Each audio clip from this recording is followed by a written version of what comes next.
Hello student, स्वागत है अपना यूट्यूब चैनल वीके क्लासेस में। स्टूडेंट, आज के इस वीडियो में फैराडे के विद्युत चुम्बकीय प्रेरण के नियम के बारे में पढ़ेंगे, जो कि बोर्ड एग्जाम के लिए मोस्ट इम्पॉर्टेंट है। यदि आप क्लास 12th में हैं और बोर्ड एग्जाम देने वाले हैं तो ये वीडियो आपके लिए बहुत ही ज़्यादा हेल्पफुल होगी। फैराडे ने विद्युत चुम्बकीय प्रेरण से संबंधित दो नियम दिए थे, प्रथम नियम और द्वितीय नियम। दोनों नियमों को हम लोग चित्र की सहायता से एकदम बारीकी से समझेंगे। यदि आप केवल इस चित्र को ही समझ लेते हैं तो आपको फैराडे के नियम रटने की ज़रूरत नहीं पड़ेगी। तो चलिए सबसे पहले हम लोग प्रथम नियम को समझ लेते हैं। प्रथम नियम होता क्या है? प्रथम नियम, जब किसी विद्युत परिपथ से बद्ध चुंबकीय फ्लक्स में परिवर्तन होता है तो परिपथ में एक प्रेरित विद्युत वाहक बल उत्पन्न हो जाता है, जिसका परिमाण चुंबकीय फ्लक्स के परिवर्तन के ऋणात्मक दर के बराबर होता है। तो चलिए इसे चित्र की सहायता से समझ लेते हैं। अब मान लीजिए कोई विद्युत परिपथ है। इसके कुंजी को जब हम लोग ऑन करेंगे, ये आप है, जब इसको ऑन करेंगे तो इसमें कुछ धारा बहने लगी, कुछ इस प्रकार से। ऐसे इसमें धारा बह रही है, ऐसे बह रही है धारा,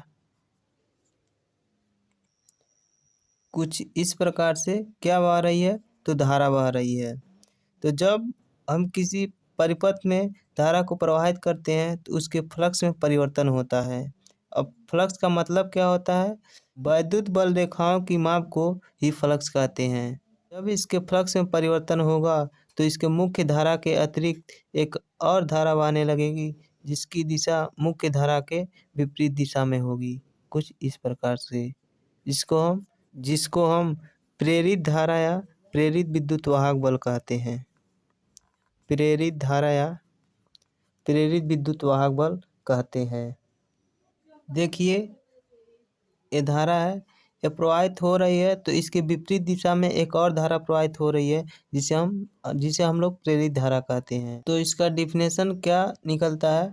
जब किसी विद्युत परिपथ से बद्ध चुंबकीय फ्लक्स में परिवर्तन होता है तो परिपथ में एक प्रेरित विद्युत वाहक बल उत्पन्न हो जाता है, जिसका परिमाण देखिए यहाँ पर चुंबकीय फ्लक्स के ऋणात्मक दर के बराबर होता है। अब देखिए विद्युत वाहक बल को हम लोग ई से प्रदर्शित करते हैं। अब यहाँ पर कह रहा है जिसका परिमाण चुंबकीय फ्लक्स के ऋणात्मक दर के बराबर होता है। चुंबकीय फ्लक्स के ऋणात्मक दर के बराबर होता है। चुंबकीय फ्लक्स को हम लोग डी फाई ई से प्रदर्शित करते हैं। चुंबकीय फ्लक्स के ऋणात्मक दर मतलब समय, यानी कि जब फ्लक्स में परिवर्तन हो रहा है तो कुछ न कुछ समय लग रहा है, तो इसे हम लोग dt से लिखेंगे।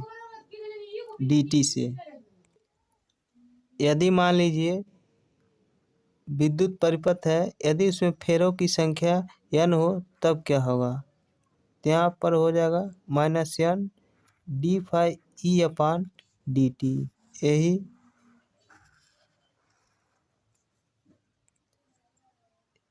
यह इसका क्या हो जाएगा? सूत्र हो जाएगा, यानी कि E बराबर -n डी फाई ई अपान डी टी, यही इसका सूत्र हो जाएगा। तो आई होप कि आपको फैराडे का प्रथम नियम अच्छी तरह से समझ में आ गया होगा।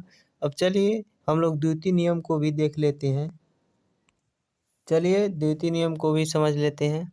द्वितीय नियम, किसी परिपथ में प्रेरित विद्युत वाहक बल तथा प्रेरित धारा की दिशा सदैव ऐसी होती है कि यह उस कारण का विरोध करती है जिससे यह स्वयं उत्पन्न होती है। इसे लेंज का नियम भी कहते हैं। इस चित्र को देखिए, प्रेरित विद्युत वाहक बल तथा प्रेरित धारा की दिशा सदैव ऐसी होती है कि वह इस कारण का विरोध करती है जिससे वह स्वयं उत्पन्न होती है। इस धारा को देखिए, यदि हम इसके धारा को बढ़ा रहे हैं तो ये धारा के बढ़ने का विरोध करती है, ये धारा के विपरीत दिशा में हो जाएगी। यदि हम इसी धारा को कम कर रहे हैं तो यह धारा की दिशा में हो जा रही है, तो यह इसी से उत्पन्न हो रही है और इसी का विरोध कर रही है। इसी को हम लोग लेंज का नियम भी कहते हैं। तो आई होप कि आपको लेंज का नियम भी समझ में आ गया होगा। चलिए इसका डिफिनेशन एक बार और देख लेते हैं। किसी परिपथ में प्रेरित विद्युत वाहक बल तथा प्रेरित धारा की दिशा सदैव ऐसी होती है कि यह उस कारण का विरोध करती है जिससे कि वह स्वयं उत्पन्न होती है। इसे लेंज का नियम भी कहते हैं। तो आई होप कि आपको अच्छी तरह से समझ में आ गया होगा। आपको अगला वीडियो किस टॉपिक पर चाहिए कमेंट बॉक्स में लिख करके ज़रूर बताइएगा।